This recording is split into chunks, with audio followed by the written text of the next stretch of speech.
Hello aspirants, कैसे हो सब? बढ़िया। आज अपन पढ़ने वाले हैं प्राणियों में संरचनात्मक संगठन की बात करेंगे। ये वन शॉट लेक्चर होने वाला है, अगले 20 से 25 मिनट के अंदर ये पूरा आपके दिमाग में सेट कर दूंगा। तो इस चैप्टर के अंदर अपन कॉकरोच वाला पोर्शन जो है वो ऑलरेडी अपन कर चुके हैं। जिसने वीडियो नहीं देखा है वो चैनल पर जाके वीडियो देख सकता है, ठीक है। तो इसमें अपन करेंगे प्राणी उत्तक की बात। तो टाइम वेस्ट ना करते हुए स्टार्ट करते हैं। मेरा नाम प्रदीप है। आज अपन पढ़ने वाले हैं प्राणी उत्तक पढ़ने वाले हैं, ठीक है। वीडियो पर मुझे चाहिए कितने लाइक? सिर्फ 30 लाइक, इससे ज्यादा नहीं। 30 लाइक तो मतलब इससे ज्यादा हो तो बहुत अच्छा, लेकिन 30 लाइक तो कम से कम देने ही है आपको, ठीक है। बहुत कम है। चलो आगे बात करते हैं। प्राणी उत्तक के अंदर अपन बात किसी करेंगे? उपकला उत्तक की बात करेंगे, संयोजी उत्तक, पेशी उत्तक और तंत्रिका उत्तक। 4 टाइप के उत्तक हैं प्राणी उत्तक के अंदर। 4 टाइप के उत्तक है। कौन कौन से भैया? एक उपकला उत्तक, एक संयोजी उत्तक है, एक पेशी उत्तक है और एक तंत्रिका उत्तक है। और बहुत सारे बोल रहे थे कि आप बहुत जल्दी जल्दी बोलते हो, तो जिसको थोड़ा जल्दी लगे ना तो वो थोड़ा सा स्पीड कम कर लिया करो, ठीक है। बाकी मैं कोशिश करूंगा। तंत्रिका उत्तक, ठीक है। तो इनमें अपन बात किस करेंगे डिटेल में? उपकला उत्तक की डिटेल में बात करेंगे, संयोजी उत्तक की डिटेल में बात करेंगे, ठीक है। और जो पेशी उत्तक है इसकी थोड़ी सी बात करेंगे, ठीक है। जितना एनसीईआरटी के अंदर देखा उतनी बातें कर लेंगे। और जो तंत्रिका उत्तक है इसको अपन पढ़ेंगे कहां पर? पेशी उत्तक को भी डिटेल में कहां पढ़ेंगे? जो मूवमेंट एंड लोकोमोशन वाला जो चैप्टर है ना, ह्यूमन फिजियोलॉजी के अंदर लास्ट में, वहां पढ़ेंगे, ठीक है। तंत्रिका उत्तक को भी अपन कहां पढ़ेंगे? जो अपना नर्वस सिस्टम वाला चैप्टर है वहां इसको तंत्रिका अपन इसको पढ़ेंगे, ठीक है। तो अब बात कर लेते हैं, जितना एनसीईआरटी के अंदर देखा उतना अपन यहां कर लेंगे। उपकला उत्तक की बात कर लेते हैं। इंग्लिश में बोलते हैं इसको भैया इपिथेलियल टिश्यू बोलते हैं इसको, ठीक है जी। इसके अंदर एक होता है सरल उपकला और एक होता है संयुक्त उपकला। अब ये उपकला उत्तक कहां पाया जाता है? ये पाया जाता है आपकी जो बाहरी जो कवरिंग है, ठीक है। बाहरी कवरिंग और जो अंदर की जो कवरिंग है उन पर यह पाया जाता है, ठीक है। बाहरी कवरिंग मतलब मान लो मेरी जो स्किन है, ठीक है, इसकी कवरिंग है, इस पर आपको मिल जाएगा, ठीक है। और आपको बता दूं कि जो आपके एलिमेंट्री केनाल है, जो आपकी एलिमेंट्री केनाल है, जो आहार नाल है, ठीक है, इसकी अंदर की कवरिंग वहां पर भी आपको ये जो उपकला है, उपकला उत्तक है, देखने के लिए मिलेगा। तो ये 2 प्रकार का होता है, एक होता है सरल उत्तक और एक होता है संयुक्त उत्तक, ठीक है। एक सरल उत्तक होता है और एक संयुक्त उत्तक होता है, ठीक है। सरल उपकला जो है, जो सरल जो उपकला है उसके अंदर क्या है? एक ही कोशिका स्तर का बना हुआ होता है। जो सरल उपकला उत्तक है वो एक ही कोशिका स्तर का बना हुआ होता है। नाम से पता लग रहा है कि सरल है, मतलब एक ही कोशिका स्तर का बना हुआ होगा। और जो संयुक्त उपकला उत्तक है वो क्या है? एक से ज्यादा कोशिका स्तरों से का बना हुआ होता है, बहुस्तरीय होता है, ठीक है। बहुस्तरित होता है, मतलब एक से ज्यादा स्तर होते हैं इसके अंदर कोशिकाओं के। नाम से पता लगा ये संयुक्त है, कंपाउंड है, तो इसके अंदर एक से ज्यादा होंगे। और जो सिंपल है, साधारण है, ठीक है, सरल है, उसके अंदर कितने होंगे? एक ही, ठीक है। ये आपको बात क्लियर है। अब आगे चलते हैं, बात करेंगे एक एक की। सरल उपकला उत्तक की पहले बात कर लेते हैं, डिटेल में बात कर लेंगे, उसके बाद में संयुक्त की बात कर लेंगे। तो सरल उपकला उत्तक है, इसके अंदर ये कितने प्रकार का है? 3 प्रकार का है जी। कौन कौन सा? एक है सल्की सरल उपकला उत्तक और एक घनाकार, ठीक है, एक है स्तंभाकार, ठीक है। सल्की को इंग्लिश में क्या बोलते हैं? स्क्वामस। क्या बोलते हैं? स्क्वामस एपिथेलियल टिश्यू, ठीक है। सल्की की बात कर लेते हैं। तो उसके अंदर क्या होता है? चपटी कोशिका के पतले स्तर से बना हुआ होता है, ठीक है। जो चपटी कोशिका कैसे होंगी? चपटी होंगी। कैसे होंगी? चपटी होंगी, मतलब फ्लैट होंगी, ठीक है। कोशिका कैसे होंगी? चपटी होंगी, पतले स्तर से बना हुआ होता है, ठीक है। उनका स्तर कैसा होगा? पतला होगा, ठीक है, पतले स्तर होगा, ठीक है। जिसके किनारे अनियमित होते हैं, ठीक है। और उनके किनारे कैसे होंगे? अनियमित होंगे। सेल्स कैसे होंगे? कोशिका कैसे होंगी? इनके अंदर चपटी होंगी, ठीक है। उनके किनारे कैसे होंगे? अनियमित किनारे होंगे, ठीक है। और उनका स्तर कैसा होगा? पतला, ठीक है। कार्य क्या है इनका? सल्की जो उत्तक है, सल्की जो उपकल उत्तक जो है, इनका कार्य क्या है? कार्य भैया है विसरण। क्या कार्य है? विसरण, डिफ्यूजन का काम होगा इनका, ठीक है जी। फिर बात करें कहां होती है? ये होती कहां पर है? इनकी लोकेशन कहां पर होगी भैया? सल्की जो उपकला उत्तक है आपको देखने के लिए कहां मिलती है? लोकेशन की बात करें तो रक्त वाहिकाओं की भित्ति, ठीक है, जो रक्त वाहिकाएं हैं उनकी भित्ति में आपको ये सल्की मिल जाएगी। और कहां मिलेगी? फेफड़ों की जो वायु कोष है, फेफड़ों के जो वायु कोष है वहां पर आपको ये देखने के लिए मिलेगी। कहां मिलेगी? एक तो रक्त वाहिका है जो उनकी भित्ति के अंदर आपको ये देखने के लिए मिलती है। सल्की उपकला जो है वो आपको रक्त वाहिकाओं की जो भित्ति वहां पर, और आपका जो फेफड़े हैं उनके जो वायु कोष है, इंग्लिश में एयर सेक बोलते हैं, उनके अंदर आपको ये देखने के लिए मिलती है। अब ये होती कैसी, दिखती कैसी है? ये देख लो डायग्राम आपके सामने है, पतली सी है ना, ये पतली सी, ठीक है। ऐसी आपको सल्की होती है। अब बात करें किसकी? घनाकार, क्यूबोइडल इंग्लिश बात करें तो ये कैसे होते हैं? घनाकार घन जैसी कोशिकाओं से बना हुआ होता है। नाम से पता लग रहा है कि कैसी होंगी? घन जैसी। घनाकार मतलब क्यूब जैसी, ठीक है, क्यूब जैसी आकार की होंगी ये, ठीक है। कार्य क्या है इनका? इनका कार्य है श्रवण और अवशोषण, ठीक है। श्रवण मतलब सिक्रीशन और अवशोषण मतलब एब्जॉर्प्शन, ठीक है, ये इनका काम है, ठीक है। अब ये बाई कहां जा जाती है, एक कहां इनके लोकेशन देख लो कहां मिलेंगी। ये यहां से क्वेश्चन बनता है कि भैया कौन से ऊतक के एग्जाम्पल क्या है, तो वो एग्जाम्पल देख लो कि भैया जो घनाकार जो है ये कहां पर मिलेगा आपको, वर्ककों, ठीक है, वर्ककों मतलब नेफ्रॉन, वर्ककों के नलिकाकार भागों तथा ग्रंथियों की वाहिनियों में पाया जाता है। जो ग्रंथियां हैं उनकी जो वाहिनियां हैं, उनकी जो डक्ट्स हैं उनमें पाया जाएगा। और जो नेफ्रॉन है उसकी ट्यूब्स के अंदर, नेफ्रॉन की जो नलिकाकार है, ठीक है, जो नलियां हैं उनके अंदर आपको ये देखने के लिए मिलता है। ठीक है, अब इसका डायग्राम आप ये देख लो कि भैया देखो घन जैसी है ना, घन जैसी है, ठीक है, और इनके अंदर एक एक क्या है, केंद्रक है। ठीक है, अब इनके अंदर अगर सूक्ष्म अंकुर आ जाए, ठीक है, अगर ये जो आपकी जो घनाकार जो ऊतक है इनके ऊपर क्या आ जाए, सूक्ष्म अंकुर आ जाए, ठीक है, सूक्ष्म अंकुर आ जाए, तब कहां पर होगी, ये कहां पर होंगी, समीपस्थ, ठीक है, वलियत के अंदर, पीसीटी, ठीक है, प्रोक्सिमल कॉन्वोल्यूटेड ट्यूब्यूल। कहां पर होगा ये, जो नेफ्रॉन है, ठीक है, नेफ्रॉन का जो ट्यूब है, अपन पढ़ेंगे एक्सक्रीटरी सिस्टम के अंदर अच्छे से पढ़ेंगे इसको। नेफ्रॉन का जो ट्यूब है उसके जो पहला पार्ट है वही क्या है, पीसीटी है। ठीक है, क्या बोलते हैं को, समीपस्थ वलियत। ठीक है, इसके अंदर ये क्या होता है, ये क्यूबोइडल होता है, घनाकार होती है, लेकिन उस पर क्या होती है, सूक्ष्म अंकुर होती है। ठीक है, ये आपको पता होना चाहिए, यहां से क्वेश्चन आया हुआ है। आगे चलते हैं, फिर बात करेंगे किसकी, स्तंभाकार की। किसकी बात करेंगे, स्तंभाकार, इंग्लिश में बोलते हैं कोलमर। ठीक है, कोलमर नाम से पता लग रहा है, स्तंभ जैसी होंगी मतलब लंबी होंगी एवं पतली, लंबी और पतली कोशिकाओं से ये बना हुआ होता है। और इनके अंदर जो केंद्रक होता है वो कहां पर होता है, कोशिका के आधारी भाग में। ठीक है, कोशिका का जो आधारी भाग होगा वहां पर क्या है, इसका केंद्रक होता है। पहली बात तो लंबी होंगी और ये पतली होंगी, और इनका जो केंद्रक है वो कहां पर होगा, वो होगा भैया इनका जो आधारी भाग है वहां पर होता है। इनका कार्य की बात करें, कार्य क्या होगा इनका, श्रवण और अवशोषण इनका कार्य है। अब ये होती कहां पर, लोकेशन की बात करें तो लोकेशन कहां होता है, आमाशय के अंदर। आमाशय जो है वहां पर भी आपको देखने के लिए मिलेंगी, और आंतरिक जो आरस्त्र में पाया जाती है। ठीक है, अब बात करें कैसी होती है, जो इनकी शक्ल देख लो भैया ऐसी होती है, देखो ये लंबी है, पतली है, और जी देखो आधारीय भाग में क्या है, इनके आधारीय भाग में क्या है, इनके केंद्रक है। आगे चलते हैं, अब बात करें किसकी, पक्षमाभी उपकला की। किसकी बात करेंगे, पक्षमाभी उपकला की बात करेंगे। ठीक है जी, ठीक है, इंग्लिश में क्या बोलेंगे इसको, सीलेटेड इपिथेलियम। क्या बोलेंगे, सीलेटेड इपिथेलियम। कुछ नहीं है भैया, सिंपल है, ध्यान से सुना। क्या होता है पक्षमाभी उपकला, क्या होती है, स्तंभाकार या घनाकार। अभी मैंने पढ़ा स्तंभाकार क्या होती है और घनाकार क्या होता है, मैंने पढ़ लिया। स्तंभाकार और जो घनाकार जो कोशिकाएं हैं, कोशिकाओं के जो मुक्त सतह पर क्या आ जाए, पक्षमाभ आ जाए। अभी जो अपन ने पढ़े ना घनाकार और जो स्तंभाकार पढ़े हैं, उनके ऊपर अगर पक्षमाभ आ जाए, ठीक है, जो अपन ने अभी पढ़े हैं क्या, स्तंभाकार और जो घनाकार जो ऊतक पढ़े हैं, अगर उनके मुक्त स्थान पर क्या आ जाए, मुक्त सतह पर क्या आ जाए, पक्षमाभ आ जाए, तो उसी को क्या बोल देंगे, उसी को बोल देंगे पक्षमाभी उपकला बोल देंगे। बात क्लियर है।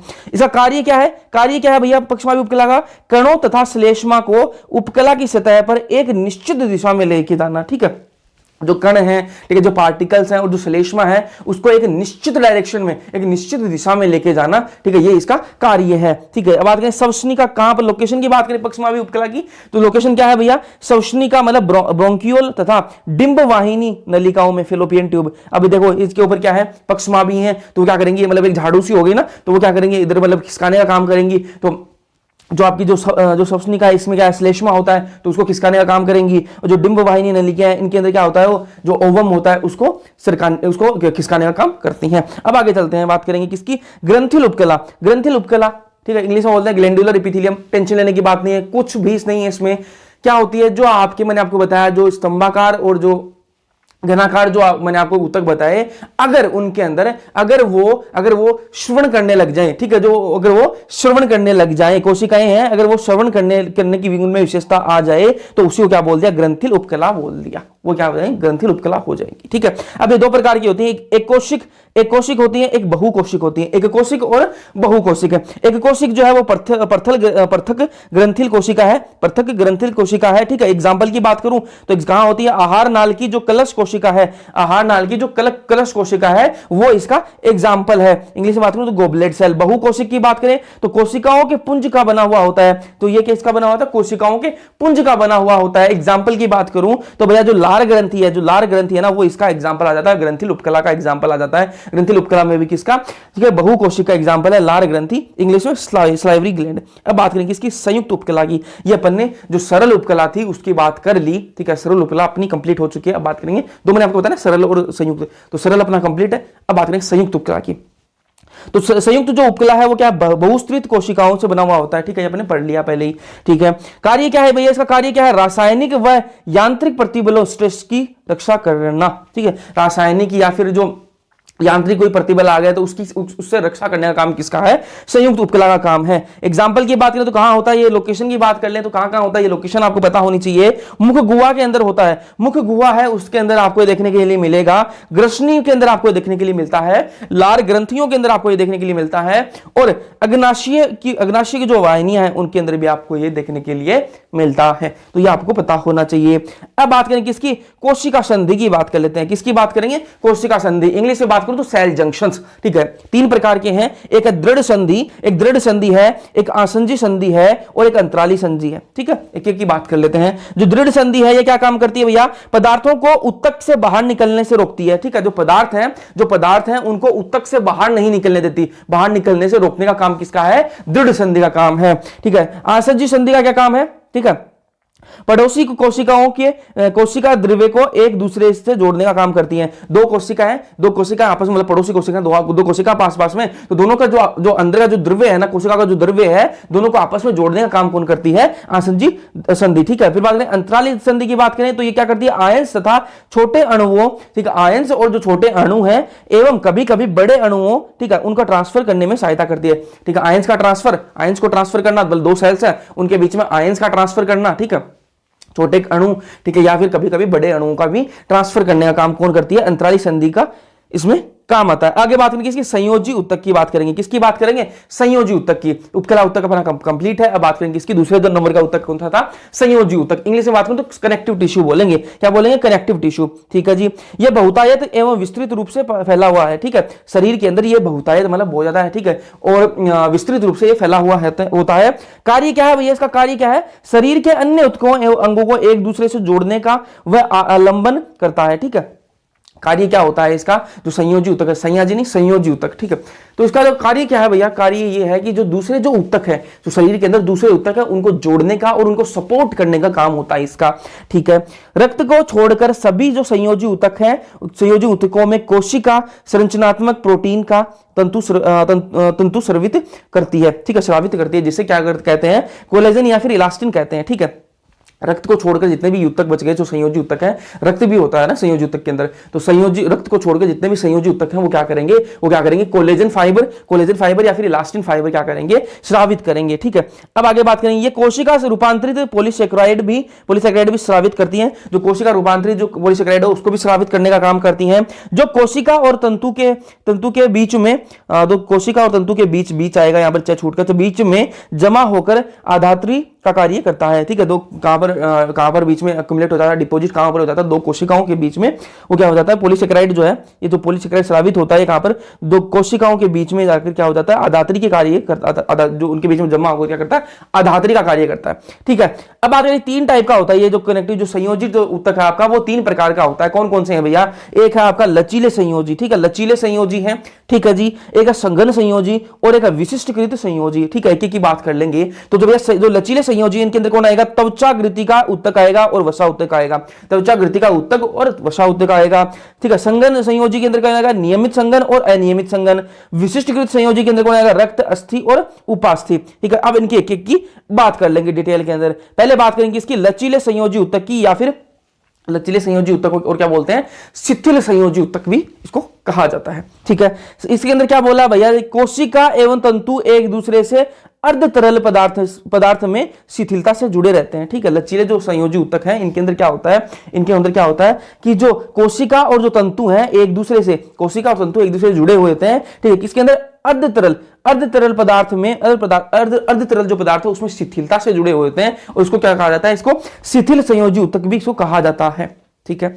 अब लचीले जो संयोजी उत्तक है मैंने आपको बताया, इसके अंदर क्या क्या पढ़ेंगे अपन, लचीले संयोजी उत्तक, इसके अंदर त्वचा ग्रंथिका उत्तक और वसा उत्तक। पहले बात कर लेंगे इसकी त्वचा ग्रंथिका उत्तक की बात कर लेते हैं, ठीक है। तो ये कहां होता है, जो त्वचा ग्रंथिका उत्तक है ये कहां होता है, त्वचा के नीचे होता है। कहां होता है, त्वचा के नीचे पाया जाता है, उपकला के लिए आधारित ढांचे का कार्य करता है, ठीक है। जो उपकला है मैंने आपको बताया ये त्वचा के नीचे पाया जाता है, त्वचा के नीचे पाया जाता है। और उपकला मैंने आपको कहा बताई कि स्किन के ऊपर पाई जाती है, तो उसके लिए क्या काम करेगा, ये ढांचे का काम करेगा। उपकला के लिए ढांचे का काम करेगा, उपकला के लिए आधारित ढांचे का कार्य करता है कौन, त्वचा, त्वचा ग्रंथि का उत्तक। ठीक है, ये देखो तंतु कोरक कहां कहां पाया जाता है, देखो क्या क्या होता है इसके अंदर, जो त्वचा ग्रंथि का उत्तक है इसके अंदर क्या क्या होता है।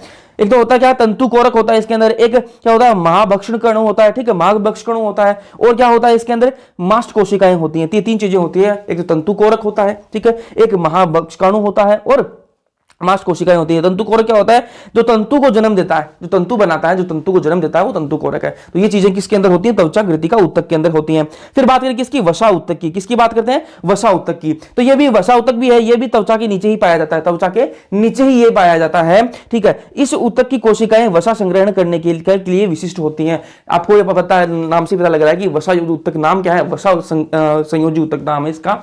तो भैया जो वसा उत्तक है ये क्या करेगा, इसकी जो कोशिकाएं हैं वो क्या करती हैं, वसा को क्या करती हैं, संग्रहित करती हैं, वसा को, फैट को क्या करती हैं, स्टोर करती हैं। ठीक है, भोजन के बाद पदार्थ प्रयोग में नहीं आते वो वसा के रूप में संग्रहित हो जाते हैं। जो पदार्थ भोजन कर लिया और उसके बाद में जो पदार्थ काम में नहीं आए उनको क्या कर लेते हैं, वसा के रूप में, ये जो उत्तक है, वसा उत्तक है, उसको संग्रहित कर लेते हैं। आगे चलते हैं, फिर बात करें किसकी, संघन संयोजी उत्तक। अपना जो पहला जो था लचीला जो संयोजी उत्तक था वो कंप्लीट हो चुका। दूसरा बात करेंगे संघन संयोजी उत्तक, इंग्लिश में बात करेंगे डेंस कनेक्टिव टिश्यूज को कहा जाता है। क्या होता है भैया, तंतु एवं तंतु कोशिकाओं को दृढ़ता से व्यवस्थित रहती है। ठीक है, इसके अंदर जो तंतु और जो तंतु कोशिकाएं हैं वो क्या करती है, दृढ़ता से क्या रहती है, व्यवस्थित रहती हैं। ठीक है, इसके अंदर दो टाइप का मैंने आपको बताया, एक नियमित सघन होता है और एक होता है अनियमित सघन होता है। ठीक है, अब बात करेंगे एक एक की बात कर लेंगे, पहले नियमित और फिर अनियमित। जो नियमित सघन होता है वो क्या करता है, टेंडन। ठीक है, नियमित सघन के अंदर क्या होता है, टेंडन और लिगामेंट होते हैं। टेंडन को हिंदी में क्या बोलते हैं, कंडराएं बोलते हैं, और लिगामेंट क्या होता है, स्नायु। ठीक है, अब इसके अंदर बहुत कंफ्यूजन होता है कि भैया अपन को ये तो पता होता है कि टेंडन जो है वो बोन को मसल से जोड़ता है, जो अस्थि को पेशी से जोड़ने का काम कौन करता है, टेंडन करता है। ठीक है, और अस्थि को अस्थि से जोड़ने का काम कौन करता है, लिगामेंट करता है। ये अपन ने पढ़ लिया, याद है अपन को। ठीक है, लेकिन कंफ्यूज हो जाएंगे एग्जाम के अंदर कि भैया अस्थि से अस्थि को कौन जोड़ता है, ठीक है, वो लिगामेंट जोड़ता है, फिर टेंडन जोड़ता है, इसमें बहुत कंफ्यूजन होती है। तो इसको याद करने के लिए सिंपल सी ट्रिक है, अगर आपको इंग्लिश में याद है ना कि लिगामेंट स्नायु होता है और टेंडन कंडराएं होती हैं, तो आपके लिए सिंपल सी क्या है बात है, सिंपल सी बात ये है कि आपके लिए ट्रिक क्या है, बबली। क्या है ट्रिक, बबली। ठीक है, ट्रिक क्या है, बबली। इससे आपको याद रहेगा, क्या याद रहेगा, बबली से आपको क्या याद रहेगा, बी का मतलब बोन। ठीक है, बोन, बी का मतलब बोन। ठीक है, और ली का मतलब क्या है, लिगामेंट। तो मतलब लिगामेंट जो है वो बोन से बोन को जोड़ेगा, तो बबली से आपको ये याद रह जाएगा। ठीक है, तो बबली को याद रखना आपको। ठीक है, फिर आपको बबली याद रह जाएगी तो टेंडन का आपको पता लग जाएगा कि वो बोन को मसल से जोड़ता है। ठीक है जी, आगे चलते हैं फिर। ठीक है, तो जो अनियमित जो संघन है ये क्या, त्वचा में पाया जाता है। ठीक है, त्वचा में पाया जाता है। अनियमित संघन कहां पाया जाता है, त्वचा में पाया जाता है। फिर बात करें इसकी विशिष्टकृत संयोजी उत्तक की बात कर लेते हैं। इसके अंदर सबसे पहले क्या पढ़ेंगे, बोन को पढ़ लेते हैं, अस्थि को पढ़ लेते हैं। तो अस्थि जो है खनिज युक्त ठोस संयोजी उत्तक है। अस्थि क्या है, खनिज युक्त ठोस है। ठीक है, आप सबको पता है, बोन तो है, जो अस्थि तो है वो तो ठोस ही होती है। ठीक है, इसका जो अनमीय है, जो आनमीय आधात्री है, वो कोलेजन तंतु एवं कैल्शियम लवण युक्त होता है। जो आनमीय है, जो इसका आनमीय होता है, जो अस्थि का जो आनमीय आधात्री है वो किसका, कोलेजन तंतु, और जो कैल्शियम है, कैल्शियम लवण युक्त होता है। ठीक है, संरचनात्मक ढांचा बनाता है। संरचनात्मक ढांचा बताना आपको बताइए कि जो अपना जो शरीर है, ठीक है, वो शरीर है वो किस चीज पर टिका हुआ, किस चीज पर है, हड्डियों पर ही तो टिका हुआ है, हड्डियों पर, अस्थियों पर ही तो टिका हुआ है। अगर अस्थियां नहीं होंगी तो ऊपर तो क्या ये जो स्किन है, ठीक है, ये स्किन है, मसल से ये तो क्या है, लटक जाएगी, फिर मतलब एकदम से गिर जाएगी। ठीक है, अब खड़े रखने में कौन काम करता है, मसल से तो है। जो फ्रेम जो बनाता है वो कौन बनाता है, ढांचा जो किसने बना रखा है, बोन्स नहीं तो बना रखा है, जो अस्थियां उन्होंने बना रखा है। ठीक है, तो बोन सेल्स कौन सी होती हैं, जो बोन की कोशिका होती है उसका नाम क्या है, ओस्टियोसाइट। क्या होती है, ओस्टियोसाइट। और ये कहां पर होती है, आधात्री के अंदर जो रिक्त स्थान होते हैं, जो रिक्तिकाएं होती हैं, वहां पर ये आपको देखने के लिए मिलती हैं। फिर बात करें जो लंबी अस्थियां होती हैं, उनके अंदर कुछ लंबी अस्थियां होती है जिनके अंदर क्या होता है, अस्थि मज्जा होता है। क्या होता है, अस्थि मज्जा। इंग्लिश में बात करूं तो बोन मैरो, अस्थि मज्जा होता है इंग्लिश में बोन मैरो। ठीक है, तो इसके अंदर ये क्या काम करती है, अस्थि मज्जा जो क्या काम करती है, रक्त कोशिकाओं का उत्पादन करती है, रक्त कोशिकाओं का उत्पादन करती है। फिर बात करें किसकी, उपास्थि की बात कर लेते हैं। किसकी बात करेंगे, उपास्थि। ठीक है, ये देखो अंतरा कोशिका पदार्थ ठोस विशिष्ट आनमीय एवं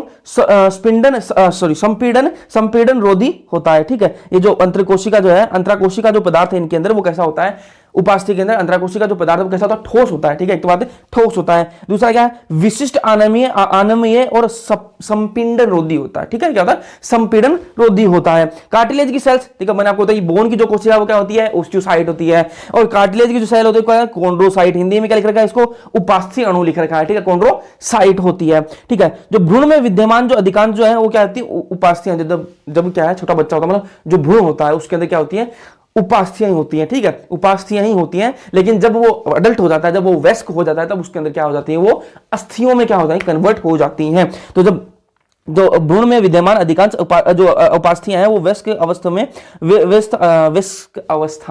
वयस्क अवस्था में, ठीक है, अस्थि द्वारा प्रतिस्थापित हो जाते हैं, मतलब रिप्लेस कर देते हैं उसको। पहले भ्रूण के अंदर क्या होंगी, उपास्थियां होंगी, और वही उपास्थियां जब वो वयस्क होगा, जो बच्चा वो बड़ा हो जाएगा, वयस्क हो जाएगा, तब उसके अंदर वो जो उपास्थियां हैं वो किस में कन्वर्ट हो जाएंगी, अस्थियों में कन्वर्ट हो जाएंगी, ठीक है। नाक की अब कहां होती है, आपको उपास्थियां जो है वो कहां देखने के लिए मिलेंगी, अडल्ट के अंदर, अडल्ट के जो वयस्क है उसको अंदर, मतलब आप और मेरे के अंदर क्या क्या कहां आपको देखने के लिए मिल सकती है उपास्थियां, उसकी बात कर लेते हैं। तो नाक की जो नोक है, टिप ऑफ नोज, नोज की जो टिप है, नाक की जो नोक है, वहां पर बाह्य कान संधियों के अंदर, यहां पर, ठीक है, इसके जो कान जो है इनके अंदर आपको देखने के लिए मिलती हैं, और मेरुदंड के आसपास, ठीक है, मेरुदंड के आसपास आपको देखने, आसपास की जो अस्थियां हैं, जो मतलब जो वर्टिब्रल कॉलम है, ठीक है, जो वर्टिब्रे हैं जो उनके आसपास भी आपको उसकी जो उनके जो बोन्स को जोड़ने का काम करती है, वो भी क्या है, आपके कार्टिलेज जो है, उपास्थियां वो काम करती हैं, ठीक है, पैर के अंदर, हाथ के अंदर, ठीक है। अब आगे बात करेंगे किसकी, रक्त की डिटेल में बात करेंगे, कहां पर, जो ब्लड वाला जो चैप्टर अपना उसके अंदर ही बात करेंगे, जो सर्कुलेटरी सिस्टम वाला उसके अंदर बात करेंगे डिटेल के अंदर। थोड़ी सी यहां पर देखा एनसीईआरटी के अंदर, तो थोड़ा सा टच कर लेते हैं इसको। रक्त जो ब्लड है ये क्या है, तरल संयोजी ऊतक है, क्या है, तरल संयोजी ऊतक है। मुख्य जो परिसंचारी तरल है, ठीक है, तरल संयोजी ऊतक है, और मुख्य परिसंचारी तरल होता है ये। इसके अंदर क्या, आरबीसी, डब्ल्यूबीसी, प्लेटलेट्स, यह सब आपको पता है। आगे अपन इसकी डिटेल में बात करेंगे उस चैप्टर के अंदर, ठीक है।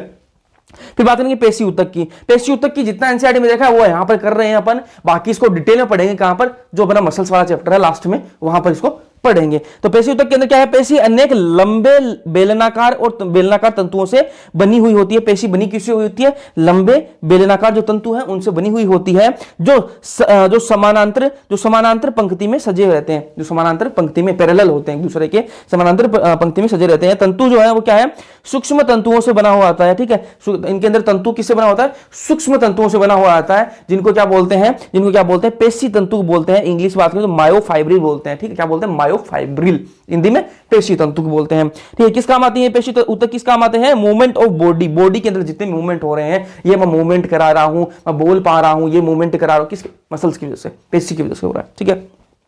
कैसे होता है वो अपन लास्ट में आराम से पढ़ेंगे, उस चैप्टर के अंदर बहुत डिटेल के अंदर है, तो वहां पर पढ़ेंगे। जितना यहां पर देखा है उतना यहां पर अपन टच कर रहे हैं बस, ठीक है। इसके अंदर 3 टाइप की है पेशी है, कंकाल पेशी, चिकनी पेशी और हृदय पेशी, ठीक है। तो कंकाल पेशी ये क्या करती है, कंकाली जो अस्थि है, जो कंकाली अस्थि है उससे जुड़ी हुई होती है, जो कंकाली जो अस्थियां हैं उनसे जुड़ी हुई होती है, इसलिए क्या नाम दिया, कंकाली पेशी नाम दे दिया, नाम से पता लग रहा है, ठीक है। और इसके अंदर रेखाएं होती हैं, जो ये जो पेशियां होती है ना, जो कंकाली पेशियां होती है, इनके अंदर क्या होती है, रेखाएं होती हैं, ठीक है, मतलब बीच बीच में ऐसे लाइनिंग होती है, ऐसे है, इसके अंदर बीच बीच ऐसे लाइनिंग सी होती है, रेखाएं होती हैं, ठीक है। जो चिकनी पेशी होती है, ये इसके दोनों किनारे जो है वो पतले होते हैं। जो चिकनी पेशी होती है इनके अंदर दोनों किनारे ऐसे पतले होते हैं, ठीक है, किनारे जो है वो पतले होंगे, ठीक है। रेखाएं या धारियां नहीं होती, इनके अंदर कोई रेखाएं या धारियां नहीं होंगी, ये आपको ध्यान में होना चाहिए। जो चिकनी पेशियां होती हैं इनके अंदर कोई रेखाएं धारियां नहीं होती हैं, और ये अनैच्छिक होती है, मतलब अपने कंट्रोल में नहीं है। जैसे मैं हाथ हिला रहा हूं, ये किसकी वजह से हो रहा है, ये भैया आपकी कंकाल पेशी इसकी वजह से हो रहा है। लेकिन जो चिकनी पेशी कहां पाई जाती है, आपका जो अमाशय पेट है, ठीक है, आपकी जो आंत है, ठीक है, इनके अंदर पाई जाती है। तो उस पर आपका कंट्रोल है क्या, नहीं है ना आपका कंट्रोल, तो वहां पर ही आपको देखने के लिए मिलती है। हृदय पेशी सिर्फ हृदय के अंदर होती है, ठीक है जी। ये अपना चैप्टर हो गया है कंप्लीट। कॉकरोच अपन ऑलरेडी कर चुके हैं, तो ये अपना चैप्टर हो गया कंप्लीट। जैसा भी आपको लगे फीडबैक जरूर देना, ठीक है, कमेंट सेक्शन के अंदर। ये नोट्स आपको कहां मिलेंगे, टेलीग्राम चैनल पर मिल जाएंगे। तो टेलीग्राम चैनल का लिंक दे रखा है डिस्क्रिप्शन में, वहां पर ज्वाइन जरूर से कर लेना। और साथ में कहां पर, टेलीग्राम चैनल का जो डिस्क्रिप्शन ग्रुप है वहां पर भी आप ज्वाइन जरूर से कर लेना, ठीक है। और जैसा भी आपको लेक्चर लगे बताना जरूर, और मिलते हैं नेक्स्ट लेक्चर के अंदर। तब तक के लिए पढ़ते रहो। वीडियो अगर पसंद आए ना तो लाइक कर देना, चैनल को सब्सक्राइब जरूर से कर लेना, और अपने दोस्तों के साथ में शेयर करो, तो सब्सक्राइब बढ़ाओ। मिलते हैं नेक्स्ट लेक्चर के अंदर, तब तक के लिए पढ़ते रहो।